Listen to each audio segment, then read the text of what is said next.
ধরনের অপপ্রচার জামাত, শিবির, এনসিপি তুলতেছে, আর এদের যে বট বাহিনী আছে এরা ব্যাপকভাবে ছড়িয়ে দিচ্ছে। সর্বশেষ তারেক রহমান যে একটা বক্তব্য দিয়েছে, সেই বক্তব্যে এই জামাত শিবিরের যত অপপ্রচার সেগুলো একবারে ধূলিসাৎ হয়ে গেছে। জনগণ বুঝতে পারছে যে বিএনপির বিরুদ্ধে এতদিন যে অপপ্রচার করা হয়েছে সেটা পুরোটাই মিথ্যা এবং ভুয়া। আসসালামু আলাইকুম। এই দুনিয়ার বাদশা কে? আমার মামা আজকে আমারে প্রশ্ন করছে। অনেকদিন পর মামার সাথে কথা টেলিফোনে, উনি নোয়াখালীতে থাকে। এই মামার কাঁধে চইরা আমি গ্রামে যখন যাইতাম ছোটবেলায়, এই মামার কাঁধে চইরা ছোট ছোট খাল পার হইতাম। বয়স আমার অনেক বড়, কিন্তু শক্ত সামর্থ্য আছে, বিএনপি করে। তা আমি ইচ্ছা করে খোঁচা মারলাম যে মামা খোঁজ খবর কি, পাস টাস করবেন? তখন আমার উনি প্রশ্ন করছে, ইরে ভাই না, এ দুনিয়ার বাদশা কে? আমি বললাম এ দুনিয়ার বাদশা হইলো আল্লাহ। না, মানুষের মধ্যে বাদশা কে কইতে আইবিনি?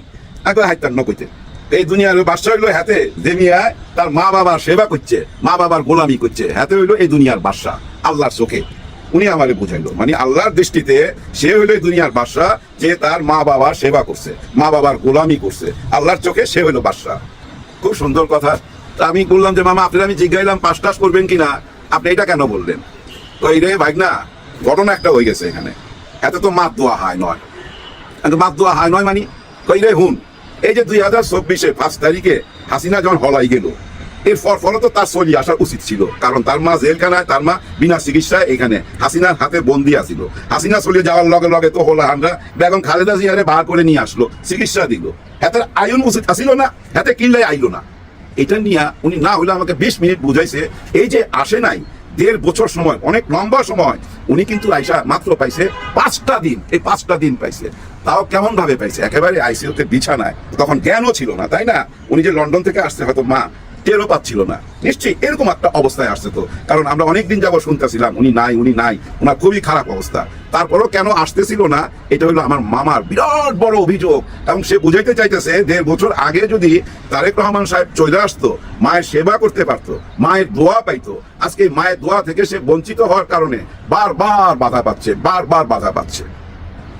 এখন মুরব্বী মানুষ উনি বলছে, এবং আমিও মিলাইয়া দেখার চেষ্টা করলাম যে হ্যাঁ, উনি আসার পর তো অনেক ভালো কথা বলছে, কিন্তু এই ভালো কথাগুলো আমরা ভালোভাবে নিচ্ছি না।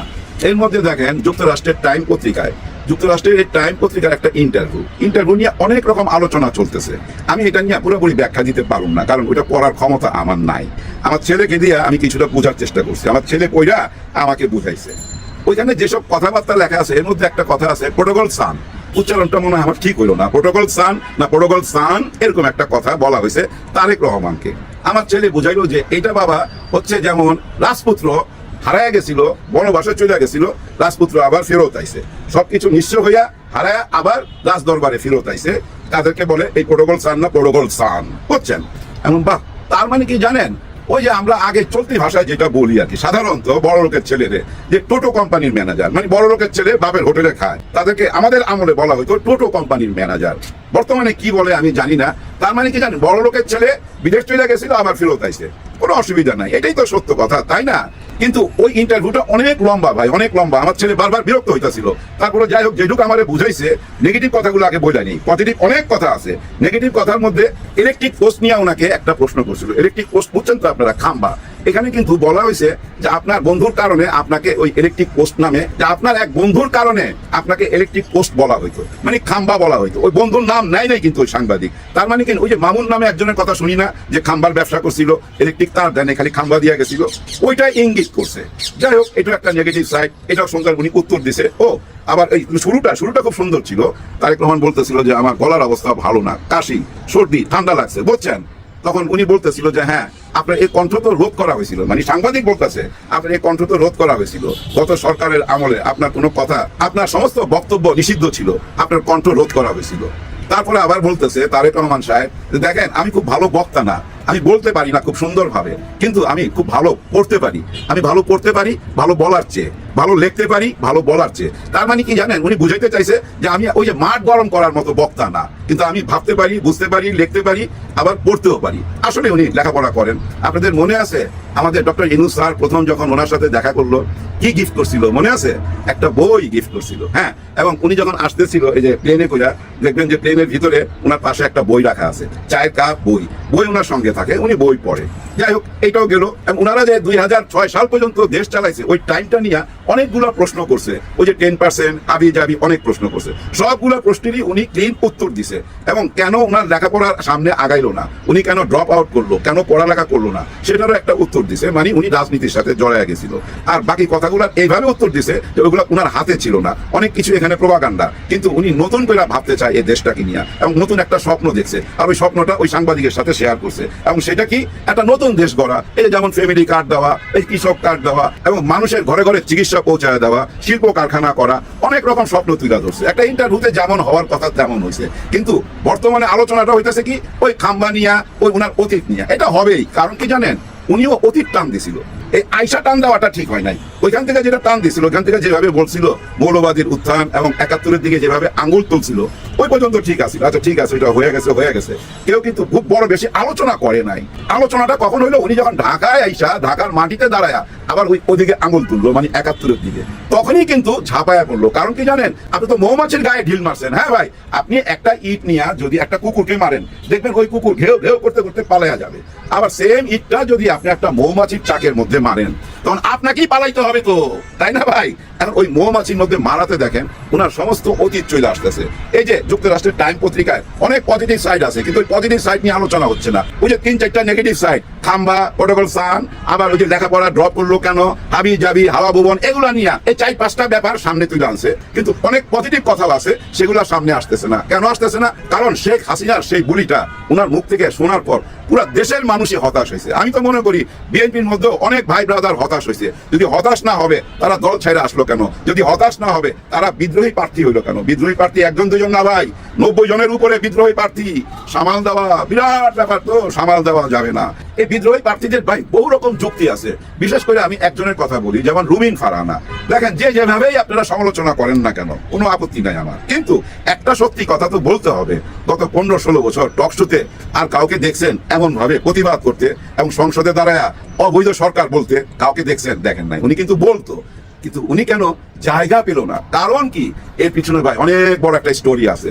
ওইটা নিয়ে আরেকদিন আলোচনা করা যাবে। কিন্তু ওনাকে না দেওয়াতে অনেকে মনক্ষুণ্ণ হয়েছে ওনার এলাকার। ঠিক তেমনি এই 90টা আসনের দিকে তাকান, 90 না 92টা মনে হয়, এই বিদ্রোহী আসনগুলোর দিকে তাকান। যারা বিদ্রোহ করছে, যারা স্বতন্ত্র প্রার্থী হয়েছে, এই আসনগুলোর দিকে তাকান। জুলুমের শিকার হয়েছে, জেল হয়েছে, এবং এদের নামে অনেক মামলা আছে। এরা ঘরে ঠিক মতো থাকতে পারতো না। এদেরকে কেন বঞ্চিত করা হইলো? এদেরকে বঞ্চিত কইরা দেখেন, ঋণ খেলাপিরা যখন ইন করে, তখন ওই দলটা নিয়ে বিরাট প্রশ্ন উঠে না? উনার দলের ভিতরের লোকের ভিতরই তো প্রশ্ন। বাইরের দলের কথা বাদ দেন, আমাদের কথা বাদ দেন, ওনার যে নিজের বিএনপি যারা করে, তারাই তো প্রশ্ন তুলতেছে, তারাই তো আঙ্গুল তুলতেছে, তাই না? এখন ঘরের ভিতরে এরকম একটা অশান্তি নিয়ে, আর 12 দিন পর নির্বাচন, সেই নির্বাচনের সুফল কতটা বয়ে আনবে আপনারাই ভালো বলতে পারবেন। দেখেন, এই যে টাইম পত্রিকার যে প্রচ্ছদটা দিছে, প্রচ্ছদ কিন্তু একটা ইঙ্গিত করে। এই প্রচ্ছদটা দেখেন, খুবই চিন্তিত উনি। হ্যাঁ, খুবই চিন্তিত। এটা যদি একটা হাসি মুখ দিত, তাইলে কিন্তু অন্যরকম ফলাফল হইতো। ওই চিন্তিত মুখ দেখা আর ভিতরে ওই কথাগুলা দেখা মানুষ ওই কথাগুলা নিয়ে আলোচনা করতেছে, খাম্বা টাম্বা হাবি যাবি। কিন্তু উনি যে আরো সুন্দর সুন্দর কিছু কথা বলছে দেশ গঠন করার জন্য, দেশ নিয়ে উনি কি ভাবে, কি স্বপ্ন দেখে, ওইটা আলোচনার মধ্যে নাই। আসলে হয়েছে কি জানেন, প্রত্যেকটা জায়গায় বাধা কেন আসতেছে? আমার ওই মামার কথা মনে পড়তেছে আমার, যার জন্য বলছি আপনাদের সঙ্গে শেয়ার করব। উনি যদি 15 মাস 16 মাস আগে আইসা ওনার মায়ের সেবা করতেন, তাহলে না আমি মনে করি অনেক বড় একটা দোয়া পাওয়া যেত। আর সবচেয়ে বড় দোয়াটা কি থাকতো জানেন? ওনার মা যখন থাকতো, তখন কিন্তু উনি যে কথাটাই বলতো ওইটাই পজিটিভ হয়ে যেত। কারণ কি জানেন, উনি হলো মেইন চেয়ারম্যান, আর উনি হচ্ছে ভারপ্রাপ্ত চেয়ারম্যান, মানে তারেক জিয়া ভারপ্রাপ্ত চেয়ারম্যান। আসলকে বেগম খালেদা জিয়া সুস্থ থাকুক অসুস্থ থাকুক, যেভাবেই থাকুক, ওনাকেই তো সবাই মাইনা নিছে না ভাই? এই যে 15-16টা মাস, এই 300টা আসন কিন্তু গুছাইতে পারতো। হ্যাঁ ভাই, যেটা যেটা প্রবলেম হইতো ওনার মা সামনে আইনা বসাই দিত। যেখানে যেখানে প্রবলেম দেখতো, মনে করেন এই 2-3টা আসনের প্রবলেম, ওই 2-3 জনের আইনা যদি বেগম খালেদা জিয়ার সামনে বসাই দিত, তখন কি ওই 2-3 জন বিদ্রোহ করতো? নিশ্চয়ই না। আবার এই যে এখন যারা ঋণ খেলাপি ইন করছে, এই যে এখন যে যারা ঋণ খেলাপি ইন করছে, এরা কি ইন করতে পারতো? নিশ্চয়ই ইন করতে পারতো না। এখন খালেদা জিয়া নিশ্চয়ই বাধা দিত, বলতো অবশ্যই না, এদেরকে ইন করাবি না। এদেরকে ইন করাইলে জুলাই গণ অভ্যুত্থানের সাথে গাদ্দারি করা হয়। কারণ জুলাই গণ অভ্যুত্থান তো হয়েছিল এসব চোর বাটপাদের জন্য, তাই না ভাই? আরো কি পরামর্শ দিত জানেন? এই যে হ্যাঁ আর না ভোট নিয়ে গত একটা বছর যেভাবে চা পান কফি খাওয়া হয়েছে, এটা হইতে দিত না, বন্ধ করে দিত। প্রথমেই বলতো যে হ্যাঁ ভাই, আমরা জুলাই গণ অভ্যুত্থানের সাথে আছি, ওই হ্যাঁ ভোটের সাথে আছি, এটা নির্বাচন করে নির্বাচনের মাধ্যমে জানার কোনো দরকার নাই, এখনই হ্যাঁ বলে দিলাম। তারেক রহমান সাহেব যদি 5 তারিখের পর 8 তারিখে মনে করেন যে ডক্টর ইউনূস স্যার যেদিন আসছে, পরের দিন যদি চলে আসতো, এবং খালেদা জিয়াকে পাশে নিয়ে উনি পুরো দলটাকে গুছাইতে পারতো ভাই। পারতো না? আপনারাই বলেন। আমি কোনো মিথ্যা কথা বললাম? যদি ভুল বলে থাকি তাহলে কমেন্ট করে জানাবেন। উনি বিরাট একটা শক্তি পাইতো ভাই। যদি আজ থেকে 15-16 মাস আগে আসতো। উনি এমন একটা টাইমে আসছে, আর সময় পাই নাই। ওই যে আমার মামা প্রথমে বললো, তারেক রহমান সাহেব যদি চলে আসতো আজ থেকে 15-16 মাস আগে, মা কিছুটা হইলো সেবা করতে পারতো, আর সে দোয়াতে আজকা উনি পাশ হয়ে যাইতো। এটা আমার মামার চিন্তা ভাবনা। আমার মামা বলতেছে মায়ের দোয়াটা যদি নিতে পারতো সরাসরি সেবা কইরা, তাহলে উনি আজকে এই দেশের প্রধানমন্ত্রী হয়ে যেত। আমার মামার মতো মানুষকে আরো আছে না, এই বাংলাদেশে প্রচুর আছে, তারা এই ভাবনাটাই ভাবতেছে। কিন্তু সময় তো কারোর জন্য অপেক্ষা করে না। ঘড়ির কাঁটা বাম দিক থেকে ডান দিকে ঘুরতেছে, তো ঘুরতেছেই। ঘড়ির কাঁটা যদি থেমেও যায়, ব্যাটারি না থাকলে যদি থেমেও যায়, ওই থামা ঘড়ির কাঁটাও কিন্তু একটা সময় জানায়। তার মানে বন্ধ ঘড়িও কিন্তু একটা টাইম বইলা যায়। আর ওই বন্ধ ঘড়ির টাইমের মধ্যে কি আমরা আটকে গেছি, না আমরা চলন্ত ঘড়ির মতো আছি, এটা বোঝা যাবে 12 তারিখে। হ্যাঁ ভাই, এই ফেব্রুয়ারি মাসের 12 তারিখে। অনেককেই বলতে শুনছি 5 বছরের আগে নির্বাচন হবে না, 10 বছরের আগে নির্বাচন হবে না, এই ডক্টর ইউনূসের মতলব ভালো না, এই নির্বাচন দিবে না। নির্বাচন দিয়ে দিল, এখন বলতেছে নির্বাচনটা কি হবে কি হবে না এখনো সন্দেহ। এই সন্দেহ থাকবে 11 তারিখ রাত পর্যন্ত, 12 তারিখও থাকবে। যখনই ফলাফল ঘোষণা হয়ে যাবে তখন আমাদের মনে শান্তি আসবে। কিন্তু সবশেষে একটা কথা বলবো, সবশেষে যাওয়ার আগে একটা কথাই বলবো। দেখেন, আমি একটা বাস কিনছি, ওই বাসটাকে রং করতে চাই আমি বাংলাদেশের পতাকায়। তার মানে আমাকে লাল আর সবুজ রং তো দিতেই হবে। তারেক রহমান সাহেবের একটা বাস আছে যেমন, ঠিক তেমনি একটা বাস ডক্টর শফিকুর রহমান স্যারেরও বর্তমানে আছে। এটা নিয়ে অনেকে তামাশা করতেছে, অনেকে অনেক বিপ্লবী কথা বলতেছে টক শোতে আইসা। এখন দেখেন, আমি লাল সবুজ পতাকাটাই তো আমার বাংলাদেশ, আমি বাসের মধ্যে যদি দিতে চাই ওই একই রকম তো হবে। এটা নিয়ে হাসি তামাশা করার কিছু নাই। খালি মনে রাখতে হবে বাসের গায়ে কি লেখা আছে। তারেক রহমান সাহেবের বাসের গায়ে লেখা আছে সবাই আগে বাংলাদেশ, আর ছোট্ট করে লেখা আছে ডক্টর শফিকুর রহমান স্যারের বাসের মধ্যে হ্যাঁ হ্যাঁ ভোট দিবেন। ওই হ্যাঁ ভোট চাইতেছে, ওই হ্যাঁ ভোট চাই বেড়াইতেছে সারা বাংলাদেশে উনার বাসে। কিন্তু আপনারা কেন হ্যাঁ ভোট চান না? তাড়াতাড়ি মঞ্চে এসে ঘোষণা দেন হ্যাঁ ভোট চান কিনা। এই যে যুক্তরাষ্ট্রের টাইম পত্রিকার মধ্যে আপনি বলছেন 71 এবং 24-কে একসাথে মিক্স কইরা আপনি দেশটা গইরা তুলতে চান।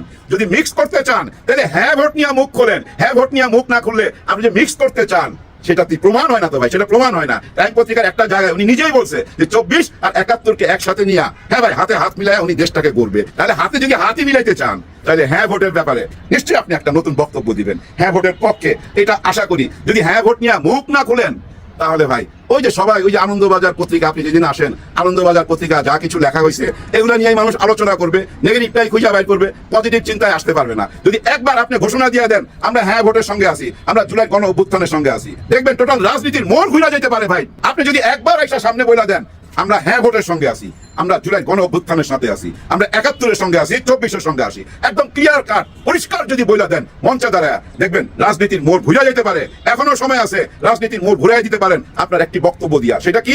আমরা হ্যাঁ ভোট চাই। সবার জন্য সবাই দোয়া করবেন। আল্লাহ হাফেজ।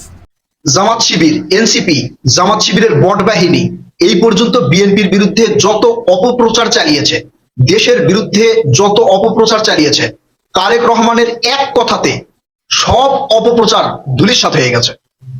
একবারে জামাত শিবির এবং এনসিপির মুখে ঝামা ঘুষে দেওয়ার মতো বক্তব্য দিয়েছেন তারেক রহমান স্যার।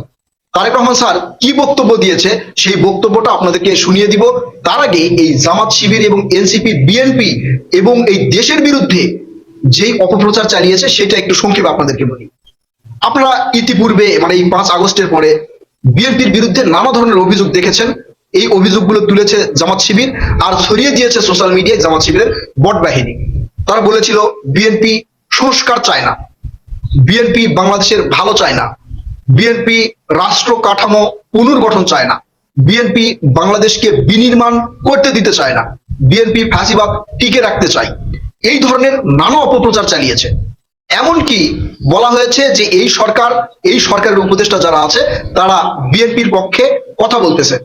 সর্বশেষ জুলাই সনদ নিয়েও বিএনপির বিরুদ্ধে অপপ্রচার চালানো হয়েছে। তারা বলেছে যে বিএনপি হা ভোটের পক্ষে কথা বলে না, বিএনপি হা ভোট চায় না। সরকার যেখানে হা ভোটের প্রচার করতেছে, অন্যান্য রাজনৈতিক দল যেমন হা ভোটের প্রচার করতেছে, বিএনপি হা ভোটের প্রচার করছে না। বিএনপি হা ভোট চায় না, হা ভোট জয়যুক্ত হোক এটাও বিএনপি চায় না। এই ধরনের অপপ্রচার জামাত, শিবির, এনসিপি তুলতেছে আর এদের যে বট বাহিনী আছে এরা ব্যাপকভাবে ছড়িয়ে দিচ্ছে। সর্বশেষ তারেক রহমান যে একটা বক্তব্য দিয়েছে সেই বক্তব্যে এই জামাত শিবিরের যত অপপ্রচার সেগুলো একবারে ধূলিসাৎ হয়ে গেছে। জনগণ বুঝতে পারছে যে বিএনপির বিরুদ্ধে এতদিন যে অপপ্রচার করা হয়েছে সেটা পুরোটাই মিথ্যা এবং ভুয়া। সংস্কারের পক্ষে বিএনপি নেই, বাংলাদেশ বিনির্মাণের পক্ষে বিএনপি নেই, এই কথা যারা বলেছে তারা পুরাই ভুয়া বলেছে। তারেক রহমান স্যার কি বলছে একটু বক্তব্যটা শুনে আসি, তারপরে আরো কিছু কথা বলতেছি, শোনেন। ভাইয়ের পক্ষে দয়া করে আপনারা রায় দিবেন।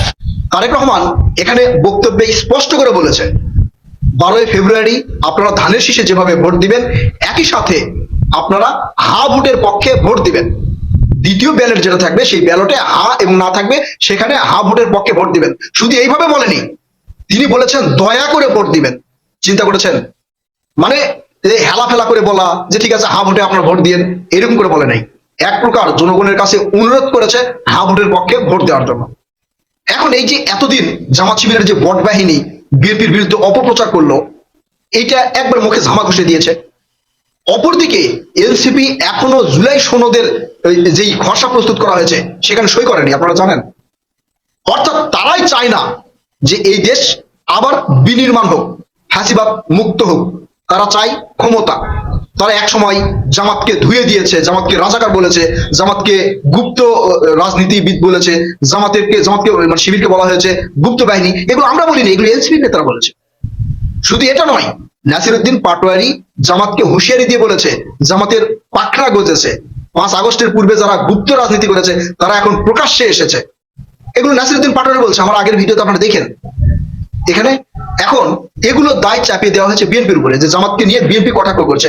কটাক্ষ তো আপনার শরিক দল করেছে, জামাত শিবিরের শরিক দল এনসিপি করেছে। তাহলে এই যে এখন এতদিন যে অপপ্রচার চালালো জামাত শিবির, এরা কি ক্ষমা চাইবে বিএনপির কাছে? জুলাই সনদ বাস্তবায়ন চায় না এনসিপি।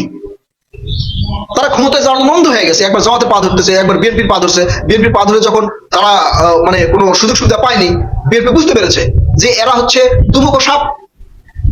এরা মুখে বলতেছে সংস্কার চাই, মুখে বলতেছে জুলাই সনদ চাই, অন্যদিকে সেখানে তার সই করে নাই, যাই নেই। বিএনপি বুঝতে পেরেছে, বিএনপি বুঝতে পেরেছে যারা যে কোনো মুহূর্তে আবার পাল্টি দিবে, এই জন্য বিএনপি এদেরকে স্থান দেয় নাই। কিন্তু জামাত শিবির চাচ্ছিল যে যে যেভাবে আসুক আমাদের সাথে যুক্ত, 2টা ভোট পাইলেও তো আমরা পাবো, মানে তাদের পরিবারের ভোট পাইলেও তো পাবো, এই জন্য তারা নিয়েছে। এখন জামাত শিবিরের উচিত হবে তারেক রহমানের কাছে ক্ষমা চাওয়া, বিএনপির কাছে ক্ষমা চাওয়া। এতদিন বলেছে হা ভোটের পক্ষে, বিএনপি প্রচার চালায় না। হা ভোটের পক্ষে বিএনপি নাই। বিএনপির চেয়ারম্যান তারেক রহমান নিজে হা ভোট চেয়েছে। অপরদিকে বিভিন্ন ধরনের উস্কানিমূলক আচরণ করতেছে এই জামাত শিবির, যেমন নারীদেরকে ব্যবহার করতেছে। আবার আমি সাংবাদিক ইলিয়াস স্যারের একটা ভিডিও দেখলাম, তিনি একটা ভিডিও দেখেছেন যে সেখানে নাকি এক নারীকে মানে করা হচ্ছে, হেনস্থা করা হচ্ছে, কাকে যেন এক লাঠিও মারা হয়েছে, এগুলো বলতেছে। ওই লাঠি মারা আগে নাকি এই যে বিএনপির এক নেতাকে গুলি করা হয়েছে, কেরানীগঞ্জের আরেক নেতাকে গুলি করে হত্যা করা হয়েছে, চট্টগ্রামে বিএনপির এক প্রার্থীকে গুলি করা হয়েছে, এগুলো আগে বলেন। আপনারা এগুলো নিয়ে কথা বলছেন না। শেরপুরে জামাতের এক নেতা নিহত হলো, সেও 2 পক্ষের সংঘর্ষে। এমন ভাবে কোনো জায়গায় সমাজ প্রচার হয় নাই যে সেখানে জামাত হচ্ছে মিটিং করতেছে, বিএনপি যে হামলা করছে, বিষয়টা কিন্তু এরকম না। ওখানে ভিডিওটা যদি আপনারা দেখেন, ওখানে স্পষ্ট দেখবেন যে আর্মির পক্ষ থেকে বারবার বলা হচ্ছে যে জামাতের ভাইরা শান্ত থাকেন, জামাতের ভাইরা শান্ত থাকেন। বুঝতে পারছেন বিষয়টা? যাক, তারপরে আমরা প্রত্যেকটা হত্যার বিচার চাই, এটা কোনোভাবে কাম্য নয়।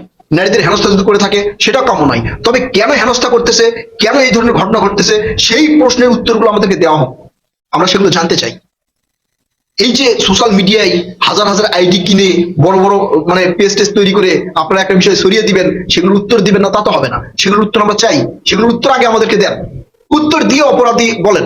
এই যে যেমন সঠিক উত্তর দিয়ে দিয়েছে তারেক রহমান, বলেছে যে হাবুটের পক্ষে ভোট দিবেন। তাহলে অতীতে আপনারা যে বলছেন যে বিএনপি হাবুটের পক্ষে প্রচার চালায় না, বিএনপি হাবুটের পক্ষে নাই, বিএনপি বাংলাদেশ বিনির্মাণের পক্ষে নাই, সেগুলোর জন্য ক্ষমা চান, ক্ষমা চাইবেন।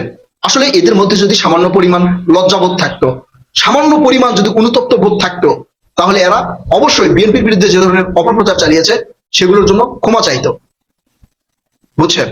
এরা নিজেরাই মানে ক্ষমতায় যাওয়ার জন্য অন্ধ হয়ে গেছে। ক্ষমতায় যাওয়ার জন্য এত লালসা তাদের মধ্যে ঢুকছে, মানে কি করবে না করবে, বিএনপি কে কি ট্র্যাক দিবে সেটা করা শুরু করেছে। এই যে নাসিরউদ্দিন পাটোয়ারি ঢাকা 8 আসনে দেখছেন তো কি ধরনের অভিনয় শুরু করেছে, ডিম মারতেছে, এবং ডিমের আঘাতে তাদের হাত পা মাথা মানে ব্যান্ডিশ হয়ে করতে হয়েছে ডিমের আঘাতে। চিন্তা করেন কি পরিমাণ ডিম। আমার মনে হচ্ছিল যে এটা ডিম নাকি হচ্ছে অ্যাটম বোমা, এটা মনে হচ্ছিল। এবং কে ডিম মেরেছে, তাদের তো হাজার হাজার ক্যামেরা থাকে সেখানে, জামাত শিবিরের বট বাহিনী। আপনারা ধরতে পারেন নাই, ক্যামেরার মাধ্যমে ধরতে পারেন নাই কে ডিম মেরেছে। কে ডিম মেরেছে আপনারা সেটা তুলতেছেন না, আপনারা তুলতেছেন কি যে আমাকে ডিম মারা হয়েছে।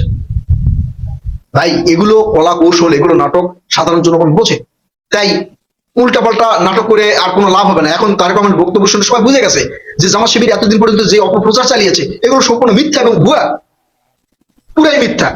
বিএনপির বিরুদ্ধে যা কথা বলছে সবগুলো ভুয়া এবং মিথ্যা। এই যে নারী হেনস্থার কথা বলা হচ্ছে এগুলো জামাত শিবিরের সাধারণ নাটক। আমি একটা ভিডিওর লিঙ্ক শেয়ার করেছি, আপনারা দেখেছেন যে এক জামাতের এক সাপোর্টার বা সমর্থক যা বলতেছে আমার দাড়ি ছিঁড়ে ফেলেছে, দাড়ি ছিঁড়ে ফেলেছে। আচ্ছা, একজন লোকের যদি দাড়ি ছিঁড়ে ফেলতে হয় তাহলে তার মারামারি হতে হবে। সেও তার বলে নাই যে ঠিক আছে আমার দাড়ি এরকম ছিঁড়ে ফেলো, এরকম বলছে, বলে নাই, তাই না? তো তার তো অন্তত মানে ওই আঘাত টাঘাত লাগা লাগবে। ডিরেক্ট চুল দেখাচ্ছে, দাড়ির চুল দেখাচ্ছে যে এই যে আমার দাড়ি ছিঁড়ে ফেলছে, মানে চিরুনি দিয়ে একটু আঁচড়াচি করছে, আঁচড়াচি করে কয়েকটা চুল উঠছে, বলতে তো হবে নাকি, একটা অভিযোগ তো দিতে হবে এই যে চুল ছিঁড়ে ফেলেছে। চিন্তা করেন, মানে বিএনপির কোনো কাজ নাই, চুল ছিঁড়তে গেছে। প্রিয় দর্শক, আপনারা আপনাদের মূল্যবান মতামত কমেন্ট করে জানাবেন। কথা হবে নতুন কোনো ভিডিওতে ইনশাআল্লাহ।